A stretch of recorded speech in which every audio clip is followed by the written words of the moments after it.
جو گھر کا نظام وجود میں آیا اس کے بارے میں فرمایا کہ الرجال قوامون علی النساء، اور اس کا ترجمہ صحیح ترین یہ ہوگا کہ مرد عورتوں پر حاکم ہے، اس لیے کہ قامہ کے بعد جب علا کا صیغہ آ جاتا اس پر کھڑے ہیں،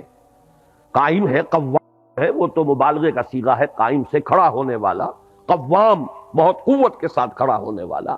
اور پھر علا کا جب آ جائے گا صلہ تو قوامون علی النساء، معلوم یہ ہوا کہ مرد عورتوں پر حاکم ہیں۔ کس معنی میں؟ کہ خاندان کا یہ مختصر سا ادارہ جو ہے اس میں بہرحال سربراہی جو ہے وہ مرد کے پاس ہے۔ عورت کو آپ وزیر کہہ لیں کہ اس گھر کے اندر وزیر کی حیثیت اس کی ہے، پورا جو خاندان ہے، اولاد ہے، اس میں ظاہر بات ہے کہ والدین ہونے کے اعتبار سے اولاد کے ذمے ہے کہ دونوں کا ادب کریں، دونوں کا احترام کریں، بلکہ اس اعتبار سے میں ایک بات ابھی عرض کروں گا کہ وہ جو کسر کا جبر ہے اس میں شریعت نے عورت کا حق زیادہ کر دیا، جہاں قانونی طور پر کمی رکھی کہ مرد کو طلاق کا اختیار ہے عورت کو نہیں، خاندان کی سربراہی مرد کی ہے عورت کی نہیں، وہاں اب اس تلافی جو کی گئی ہے، اس کسر کا جبر جو کیا گیا ہے وہ اس والدین کے حقوق میں سے مثلا قرآن مجید میں اگرچہ متعدد مقامات پر 4 مقامات میرے سامنے موجود ہیں اس وقت جن میں اللہ تعالیٰ کے حق کے فوراً بعد والدین کے حق کا ذکر ہے، وَقَضَىٰ رَبُّكَ أَلَّا تَعْبُدُوا إِلَّا إِيَّاهُ وَبِالْوَالِدَيْنِ إِحْسَانًا، لیکن 2 مقامات ایسے ہیں کہ جن میں طور پر ماؤں کا ذکر کیا گیا ہے، حَمَلَتْهُ أُمُّهُ وَهْنًا عَلَىٰ وَهْنٍ وَفِصَالُهُ فِي عَامَيْنِ أَنِ اشْكُرْ لِي وَلِوَالِدَيْكَ، اور اسی کی وضاحت ہمیں مل گئی حدیث نبوی میں کہ حضور سے ایک صحابی نے پوچھا کہ میرے حسن سلوک کا سب سے بڑھ کر مستحق کون ہے؟ آپ نے فرمایا تمہاری والدہ، کے بعد کون؟ پھر فرمایا تمہاری والدہ، تیسری مرتبہ پوچھا پھر کون؟ پھر فرمایا تمہاری والدہ، چوتھی مرتبہ پوچھنے پر فرمایا کہ تمہارے والد۔ معلوم یہ ہوا کہ 3 گنا حق ہے ماں کا باپ کے مقابلے میں، ادب، احترام اور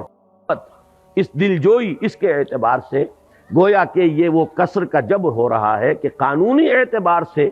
اگر وہاں کوئی کمی تھی تو اس اعتبار سے اس کی تلافی کر دی۔ یہی وجہ ہے کہ آپ دیکھتے ہیں کہ حدیث نبوی میں علی صاحب الصلاۃ والسلام باپ کے قدموں تلے جنت کا تذکرہ نہیں ہے، الجنت تحت اقدام الامہات، جنت جو ہے وہ ماؤں کے قدموں تلے ہے،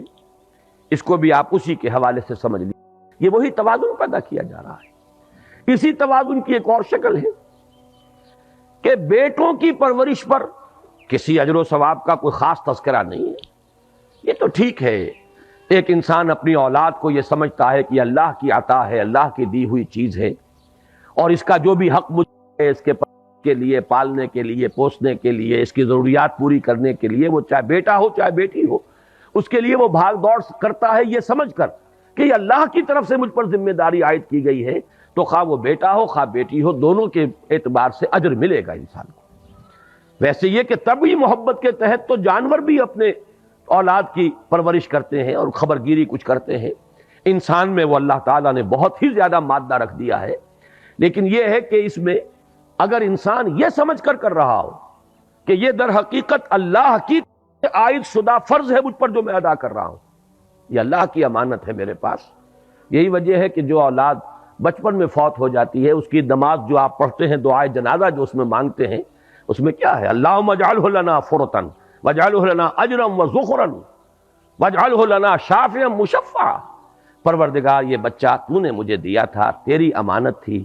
میں نے جو محنت کی ہے، پالا پوسا، ہم نے جو بھی اس پر مشقت جھیلی ہے، پروردگار تو اس کو ہمارے لیے آخرت میں ذخیرہ بنا دے، اجر کا ذریعہ بنا دے۔ معلوم یہ ہوا کہ چونکہ تیری شے سمجھ کر ہم نے یہ کام کیا، اگر تبھی محبت کے تحت ہو تو پھر تو اجر آپ اس کے پر کلیم کر ہی نہیں سکتے، تو اس اعتبار سے تو لڑکے اور لڑکی میں کوئی فرق نہیں ہے۔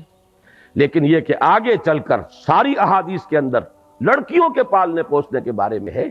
کہیں کہ جس نے 2 بچیوں کو بھی بڑی یعنی دلی محبت پالا پوسا، پروان چڑھایا، تادیب اور تعلیم دی، اور وہ ان کو وہ جوان ہوئیں، دونوں اس کے لیے اوٹ بن جائیں گی قیامت کے دن کہ جہنم میں نہیں جانے دیں گی، سترم من النار، اوٹ اور پردہ بن جائیں گی جہنم سے۔ اور بعض روایات میں تو ایک بچی کے بارے میں بھی یہ موجود ہے۔ تو معلوم یہ ہوا کہ ایک ہے قانونی نظام، ایک ہے یہ اخلاقی نظام۔ قانونی نظام میں وہ کیوں فرق رکھا گیا، وہ بھی بڑی ہی سیدھی سی بات ہے، منطقی سی بات ہے۔ اگر آدمی ضد پر، ڈھٹائی پر نہ اتر آئے تو عقل سلیم اسے قبول کرے گی، اور وہ یہ ہے کہ کسی بھی ادارے کے دو سربراہ بالکل مساوی اختیارات والے نہیں ہو سکتے۔ اگر ہوں گے وہ ادارہ جو ہے اس میں فساد پیدا ہو جائے گا، بد انتظامی ہوگی، ہنگامہ ہوگا، نظم قائم رہ ہی نہیں سکتا کہ دو سربراہ ہو گئے۔ تو اسی لیے آپ مینیجنگ ڈائریکٹر کسی لمیٹڈ کمپنی میں ایک ہی پائیں گے، ڈائریکٹر 50 بنا لیجئے آپ۔ اسی طریقے سے محکمے ہیں تو ان میں ڈائریکٹر اوپر ایک ہوگا، deputy director, assistant director, joint director, جتنے چاہے بنا لیں۔ لیکن یہ پر جا کر اگر ایک سربراہ ہے، ایک کی مرضی، ایک کی ثوابدید، ایک کی جو بھی ترجیحات ہیں، اگر وہ بروئے کار نہیں آتی تو نتیجہ یہ نکلے گا کہ فساد رونما ہو جائے گا، نظم قائم نہیں رہ سکتا۔